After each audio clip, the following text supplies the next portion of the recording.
welcome to the inaugural broadcast of Type1Ohio, the podcast dedicated to providing usable information to everyone in Ohio touched by type 1 diabetes. I'm Cathy Paessun, the director of the Central Ohio Diabetes Association. Whether you have T1D, live with someone who does, or interact with someone with type 1 at your work or socially, this is the place to learn more, connect with others, and get involved. Today we're chatting with Peter Margaritis, the Accidental Accountant. Peter is a professional speaker, improv virtuoso, and communication strategist who happens to be a non-practicing CPA in Ohio. He was diagnosed with type 1 diabetes at the young age of 42. Pete's son, Stephen, was diagnosed with type 1 on, get this, 1/1/17 at the genuinely young age of 16. Despite Pete's very busy life, he has made room in his schedule to become an integral part of the Central Ohio Diabetes Association Marketing Committee, donating his time and expertise to help us increase our ability to talk with the community. Pete, thank you so much for joining us today. Oh, Cathy, I've been so excited to do this. It's a little weird that me being on this side of the mic versus interviewing, but yes. Thank you for having me. Oh, Pete, we're so excited. And again, without your encouragement and support and training, we wouldn't be even this far. So, Pete, tell me about when and how you were diagnosed with type 1. Weren't you a little old for that? Just a tad bit. And I'm adopted, so I really don't have any medical history. And I remember I went in, I was having some, I had a hole in my heart that was repaired when I was 40-ish. And I had to go back in for some blood work. I was having some potassium issues. And the cardiologist called me about 4 days later, and said, your potassium looks better now. Hung up the phone and then immediately called back and said, oh, I forgot to tell you, your blood sugar's high. I said, well, what is it?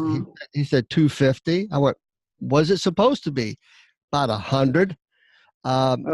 You need to go to your doctor and be tested to see if you have diabetes, basically.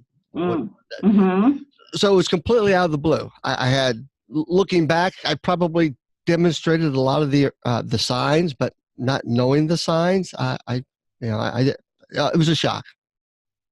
Now, Pete, I've met you in person. You're not the incorrect but stereotypical version of someone thinks of an adult with diabetes. They usually think overweight, maybe, not terribly active. You're none of that, right? Exactly. I could still always lose a few pounds, but I'm not overly heavy. I try to stay as active as possible. I bike. I get involved. I'm not sitting around on my couch eating Cheetos and watching SportsCenter all day.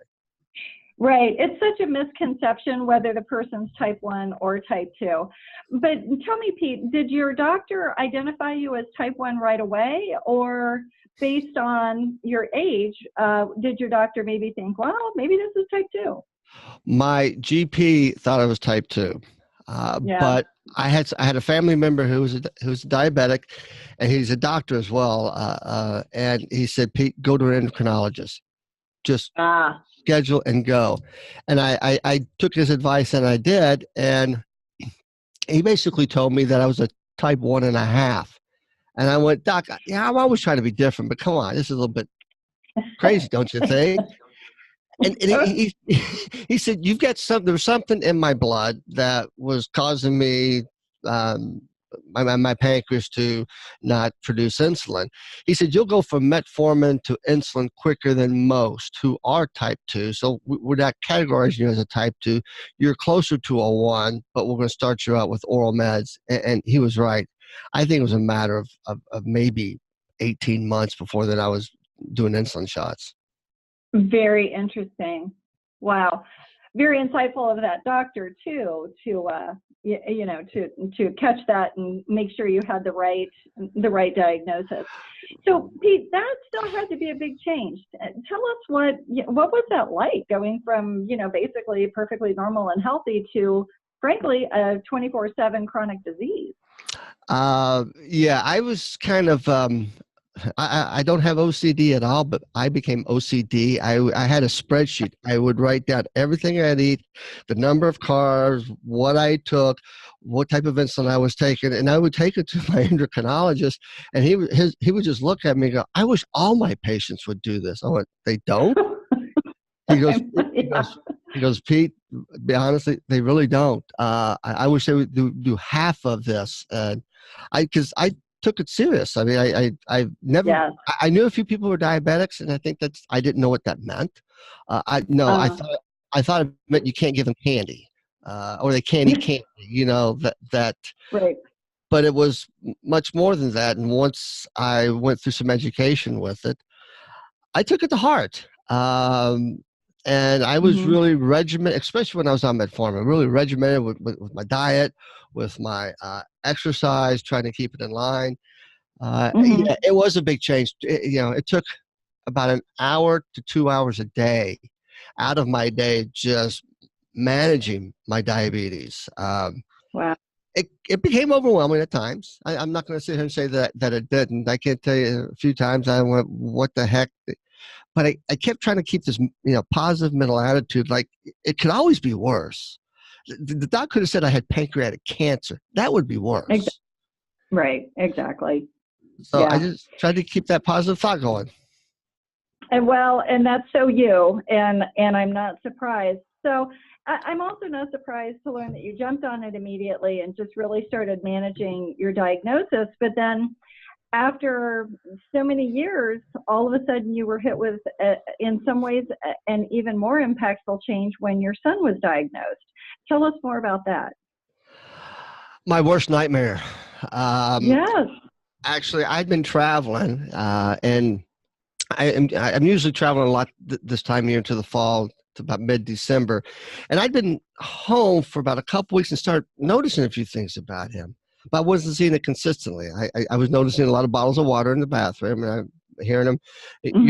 urinate a lot, but then I didn't think I would see or hear it for a couple of days, so I wasn't. I was about to say, Stephen, let me check your blood, but I didn't.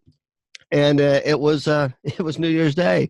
We got up. He wanted pancakes for breakfast, of course. Gave him a nice big slab of pancakes, and then about 4 hours later, we met my brother down the short north for a brunch. So my wife and I went. He went down. He had more pancakes, more maple syrup, and it was a holiday. And let's throw some Coca-Cola on top of that. Um, Oh. yeah, yeah. And we got back to the house, and he had a headache, and he laid down. And then about an hour later, we were playing gin rummy. And I kid you not, he drank 3 glasses of water and went to the bathroom 3 times in a 15-minute period. And Oh my. I stopped and I said, Stephen, let me check your blood. Why? Just let me check. And I did. And my meter said over 600, seek medical attention. I said, okay, let me try again, Steve. And did it. And it said the same thing. And my wife could see the look in my face. I said, if I check my blood and there's a number, we're out of here. Well, there was a Uh, number, and we immediately got him to the emergency room, which is less than 5 minutes from our house, where they took his blood and tested it. And even their machine said it's over 600. I think it oh. finally came back at 750. Um, Oh. and I remember the ER doc looking Steven square in the eyes and saying, "I just will tell you the truth. You have diabetes. You're diabetic." And Yeah. he didn't miss it. He didn't flinch. He didn't cry. He was stoic, and all he did was turn to me and say, "Hey, thanks, Dad. Appreciate it." So he had a sense of humor about it. Wow. Where did he get that? I don't know where he got that, but I was so proud of him for for saying that. And Oh my. then they bust him down to Children's Hospital, Yeah. where we were. There wasn't any onset diabetes kids on the floor that day, so we were actually in and out in 24 hours, which it could take, 2 to 3 days, depending upon the number of people Right. they're trying to treat. Yeah. So Sure. it was my biggest nightmare that when he was diagnosed, I came home and get some stuff. I just broke down in tears. I was Yep. just so, but I knew that I knew that he'd be okay because he's been watching me for He's Yep. about 10, 12 years. And, when I would go low and have those periods, he would want to be by my side. He's not leaving my side. So he's seen it. So he's and seen that I have not let it slow me down. So he'd been exposed to it, so which was good for him.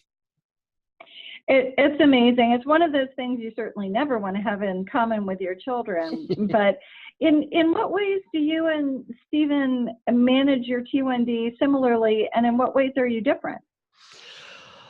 That's a very good question. I am his go-to. We've gotten a lot closer because I am the go-to. We have a lot more communication. Now, when he was first diagnosed and taking insulin, he was not the most regimented individual, which I understood. So just trying to get him to recognize that before you eat, we need to count carbs, and going through the carb counting aspect of it. And sometimes he was good, sometimes he wasn't. Come to find out, he's a midnight snacker and wouldn't check his blood prior to. So there was a lot of educating on the front end of, Stephen, you need to do that. Well, actually, let me rephrase that.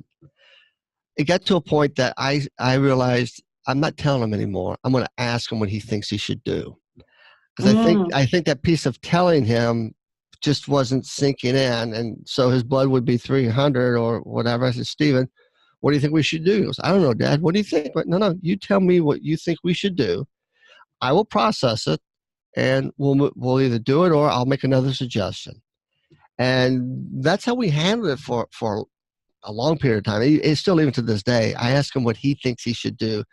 Now, one time I overruled him and I lost a bet.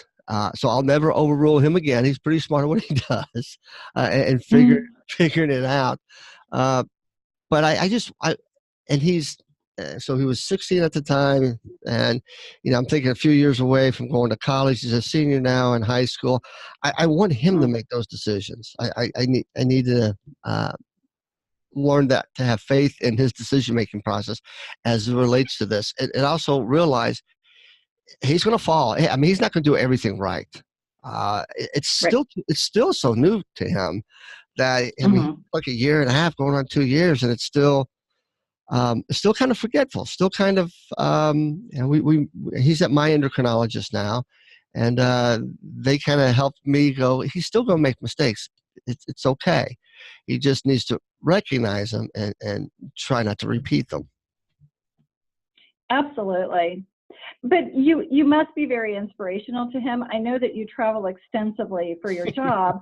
While managing type 1, how does your management of the disease help him, do you think? I think it helps because we talk a lot. And right now he today he went through his final training for his pump. He went on an insulin pump, which I think was the best thing for him, so he could be a kid again, where he can just give himself insulin versus having to excuse himself, take needles with him all the time, and things like that. It's a little bit easier for him to manage. And with the 670, now that he's in full auto mode, it should take a lot of the highs and lows out if it's operating properly, and give him a better chance. And the Medtronic reps have said he will have a better chance of never experiencing any complications due to diabetes because of technology and the continuation of the improvement in technology. And today I asked the reps, I said, when's my day? When's my warranty up on my pump? Because I want to go to the 670G. And actually it's November, and I'm looking forward to him teaching me what he already knows about his pump. We'll be on the same system.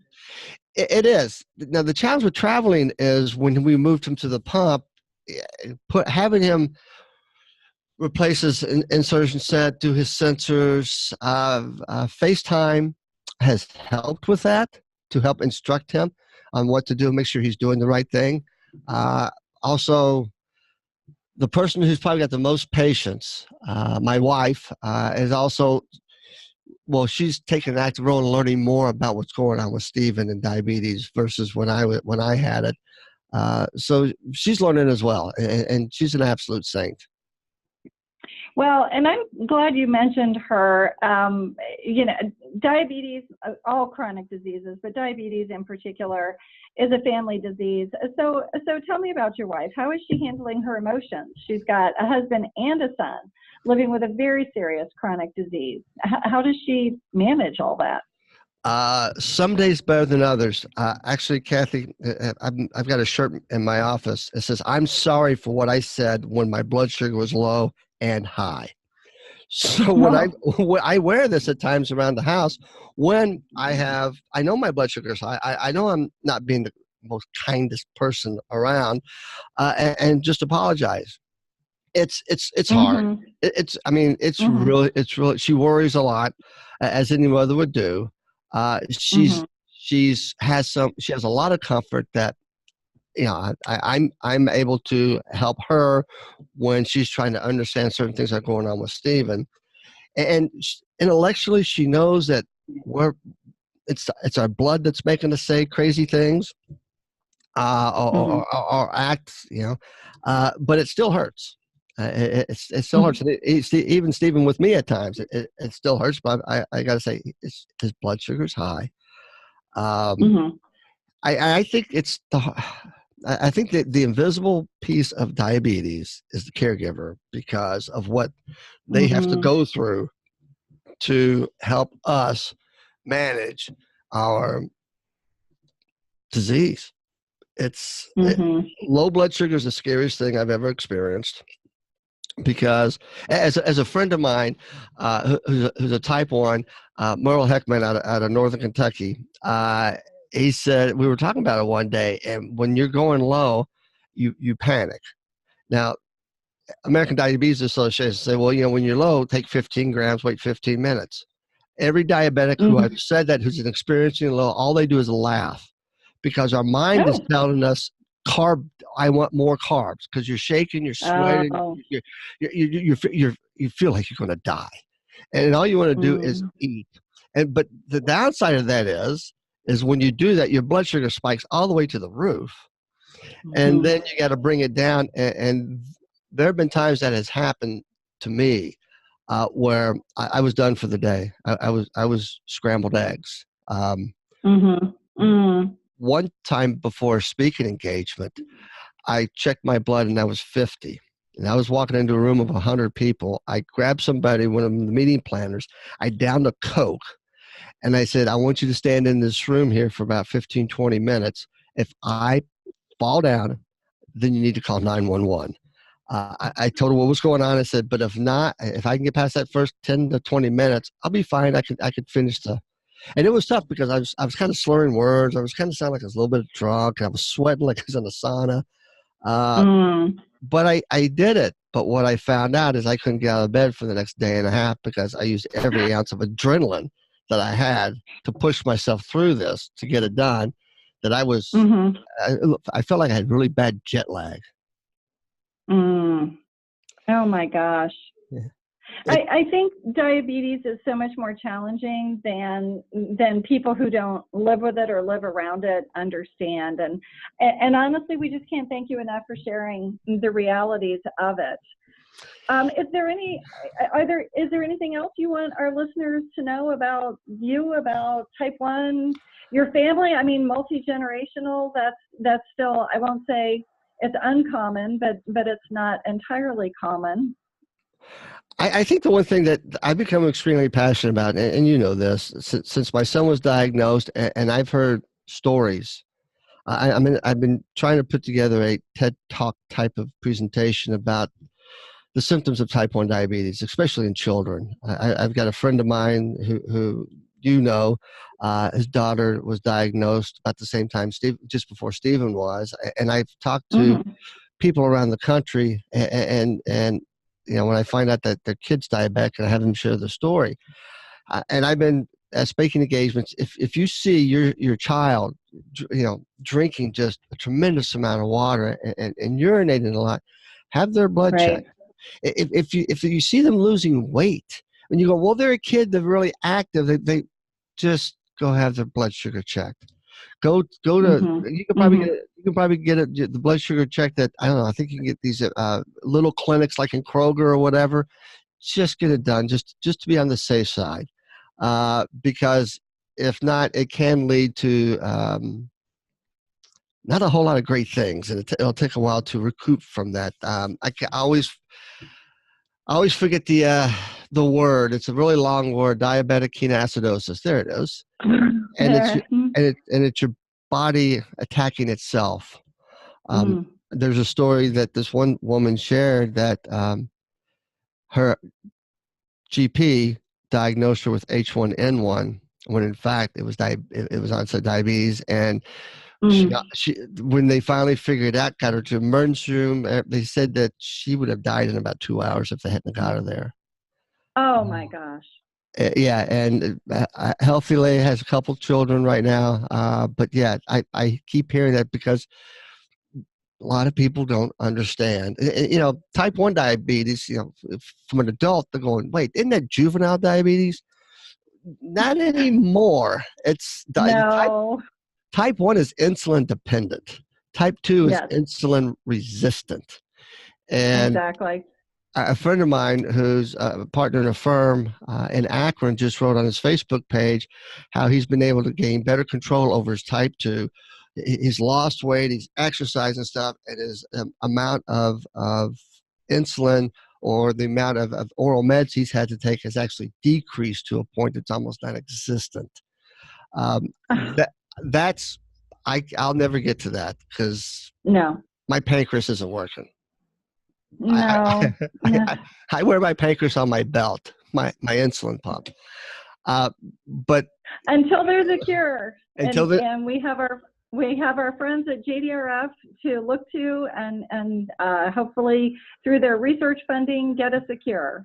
Exactly, and I want to help you and Coda help get this message out, help you with the marketing, coming up with ideas on how we can inform the community about this, because it's surprising. Even other doctors, even a orthopedic oncologist whose son was diagnosed, didn't know the signs of diabetes. And it's something that I think everybody, because you shared this with me once on my podcast, that a major illness like the flu, bronchitis could actually be the triggering point and shutting down one's immune system. Yeah, creating that autoimmune attack. Right. Well, Pete, I will tell you, it's been obvious since I met you that your banner is making sure that people know the signs of, in particular, type 1 diabetes, and then, of course, the seriousness of it. And I can't thank you enough for being on our inaugural broadcast of Type1Ohio. I also want to thank our listeners for becoming part of the Type1Ohio community. This podcast is your podcast, so please suggest ideas, topics, and guests you would like to see us have on the show. You can connect with us by checking out our website at www.diabetesohio.org.